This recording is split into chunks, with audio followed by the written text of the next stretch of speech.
Is Aubrey now looking great, but he calls me up and curses me out, which means that his health is really in place, that tenacity is there, that is so necessary to do the job that he does.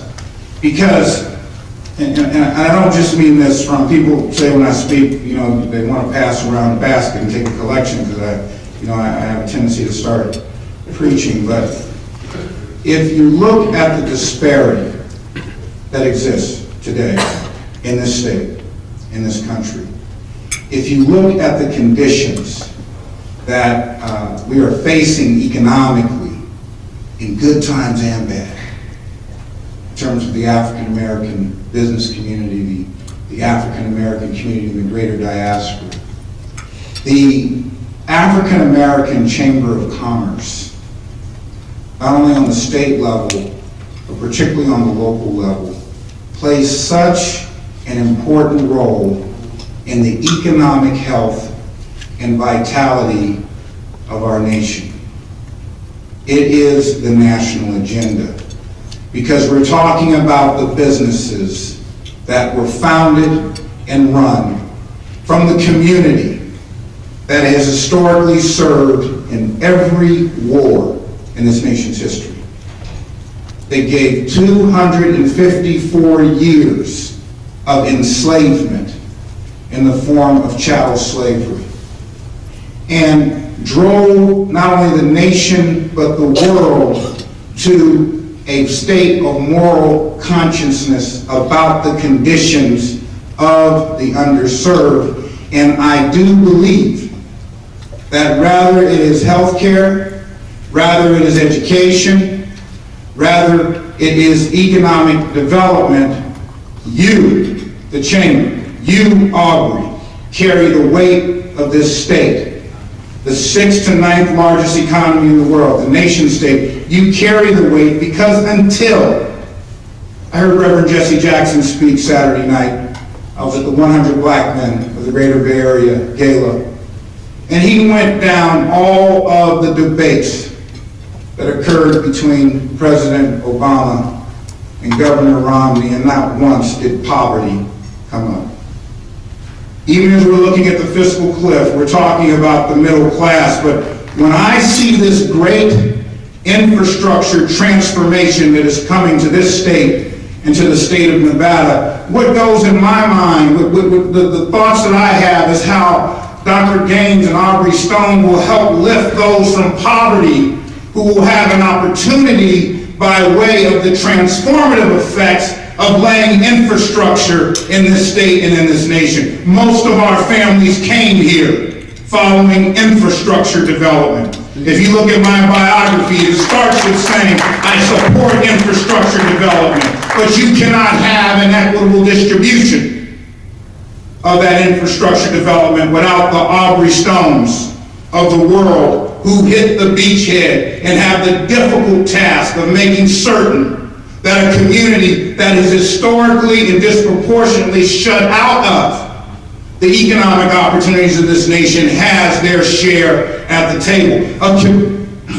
community that, while giving over 95% of its vote to our president, over 13% of his successful and amazing re-election, is still not even in the dialogue.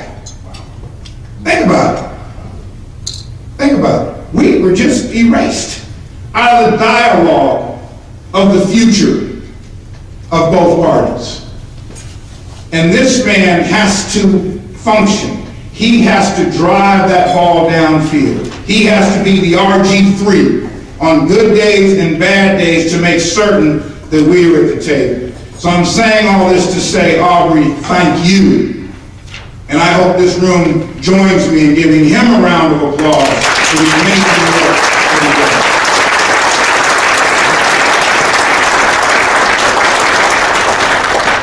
I'm also just honored and humbled to be in the company of someone who I had the honor of walking into the office of then Governor Arnold Schwarzenegger, and he had already served as one of our appointees on the Science Center, but we were moving him to the very important role of the Secretary of Business, Transportation, and Housing.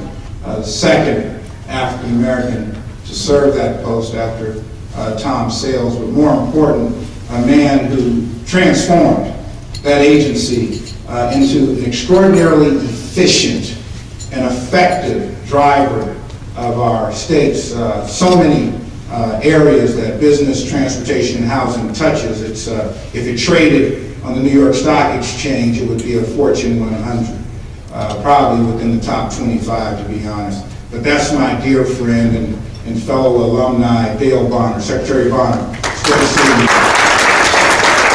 I know that you're on the agenda later on today, and I don't want to eat up all my time, but my dear colleague and compatriot, President Mike Peavy, I spoke to him last night, and he told me that Senator Carol Liu will also be here today, and I think I'm going to miss her because unfortunately, Aubrey, I have to run to the East Coast for some of my national responsibilities, but I also wanted to give an important shout out to Senator Liu because she has truly been a champion in the area of education in so many areas that are important to this state, and without the type of education that we need to train these future generations, we cannot advance this type of infrastructure. I also want to thank Mayor McKeekren, did I pronounce that correctly? Mayor Cox. Mayor Cox. Thank you. And I apologize for that, and my staff will hear about this.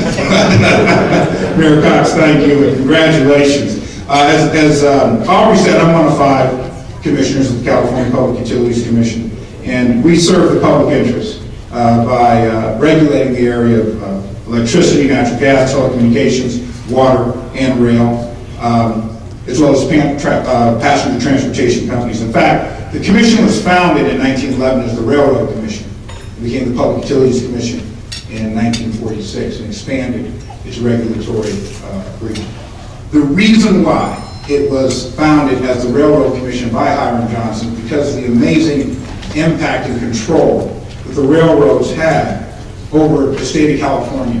And if you look at most public utilities or public service or commerce commissions around the state, they were founded for that very purpose, to try to regulate monopolies in order to ensure that rates were just and reasonable. And as we expanded infrastructure into communities, it became necessary to have a regulatory oversight board because of the inelasticity of those services that are provided by monopolies. And that's the role that the California Public Utilities Commission plays. In the area of rails, and our esteemed Executive Director, Paul Clannon, is also here today, and I know will be on the agenda, and he can explain much more effectively than I do.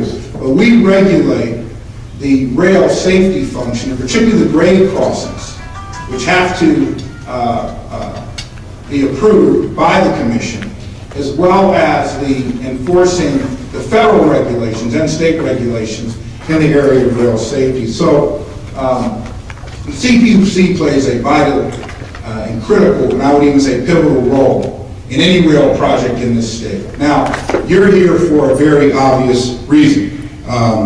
You want to make certain that our businesses of the African American and Latino and women and minority communities are a critical part of this infrastructure. We have General Order 156, which was founded by, or authored by, former Assembly Utility and Commerce Chair Gwen Moore, someone that we honor and will always honor every time I speak, because $7 billion in utility spend occurred in 2011 as a result of General Order 156. And let me also say, as a result of the direction, the advice, and counsel of Mr. Aubrey Stone, in the last General Order 156 rulemaking, I included a provision that requires an audit of the function, because it's easy to say $7 billion, but until I start seeing that $7 billion matriculating into the communities that General Order 156 was designed to serve, then it's similar to what President Ronald Reagan said, trust but verify. And that audit function is our ability to verify that those numbers are going in the right place. And I think this is